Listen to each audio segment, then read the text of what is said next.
Hello guys, this is Scholastic Sam. Welcome back to my YouTube channel. Today we will be discussing the topic of exponential functions. An exponential function, you guys know this, is just y equals b to the x, or a more complex equation, y equals a b to the x plus c. Now some people get into it with b minus h or something like that, but that's not really useful, or they might do x minus 1 or 2x.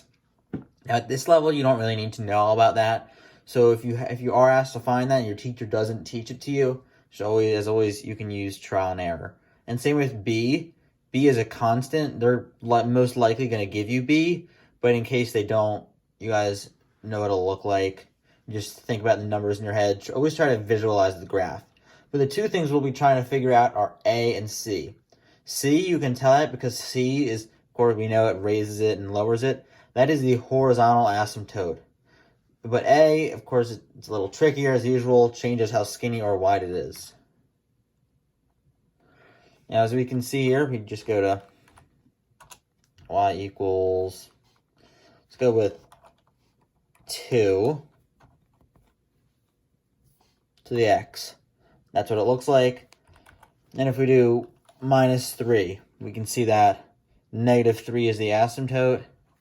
Is the horizontal asymptote, which is a line it gets close to but never fully reaches due to something in the graph, because you can't have this less than, because it's negative 3. You can't have this equation be less than 0 because 2 to anything. You can't have 2 to a power that equals 0. So yeah, and then when it is 0, and you can tell that also it'll be the horizontal asymptote like plus 1, because when it hits the y-axis, the power is going to be 0, and anything to the 0 power is 1, and of course 1 minus 3 is just negative 2. So also if we put it like plus 2, of course the horizontal asymptote right there, it goes up 2. This is the slightly trickier part. Remember, it's not always going to be 2 there, but if it were like 3, they'll likely give that to you.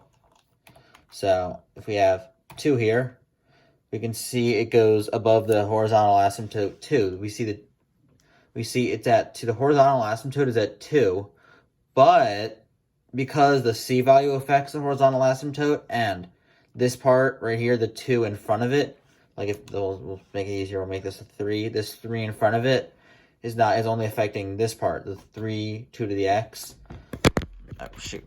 Sorry, that's about that. So it's only affecting the 3, 2 to the x, making it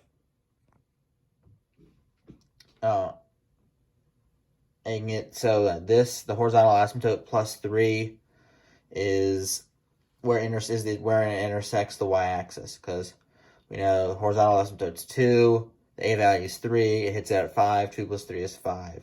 That's a little trickier if we did like 0.5, because then we see it goes up 0.5, but it's a little harder to tell. So we can just know that it goes over, because if we put it down to the nearest one, it goes over to up to, which we know that's usually going to be 0.5.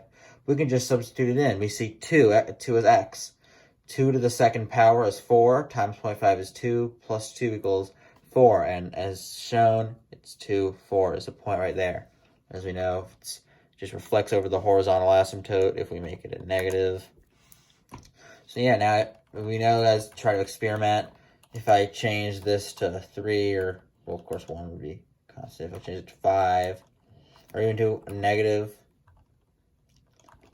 that way that wouldn't work, because you can't do it. That would be, okay, that wouldn't work for this, but changing 6, changing this part to 3, maybe negative 1, changing this part, 0.75 to maybe 3 also.